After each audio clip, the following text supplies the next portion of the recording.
আসসালামু আলাইকুম রহমতুল্লাহি বারাকাতুহু। কর্মজীবনে বহুত ধরনের কথা আছে। কর্মজীবনে কে কার কথা শোনে? ভালো কর্মের কথা কে বা করতে চায় না, আর খারাপ কর্ম কে বা না করতে চায়? অনেকেই আছে স্বেচ্ছায় ভালো কর্ম করতে চায়, অথবা ভালো কর্ম ভাগ্যের কারণে করতে পারে না। আবার অনেকে আছে ভালো কর্ম করতে পারা সত্ত্বেও তারা খারাপ কর্মে লিপ্ত হয়ে যায়। এরকম বহুত মানুষ আছে। কে কয়জনের কথা শোনে, আর কে বা ভালো পথে বা চলে? ভালো পথে চলতে হলে নিজের একটা এখতিয়ার থাকা দরকার। ইচ্ছা আগ্রহ ভালো পথে চলার জন্য থাকার খুব প্রয়োজন।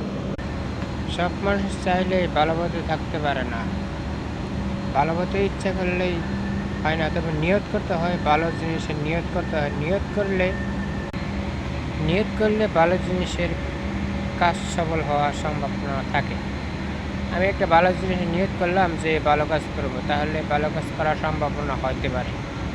আর যদি নিয়তই না থাকে, নিয়তে গরমিল থাকে, তাহলে ভালো কাজ করা সম্ভব নয়।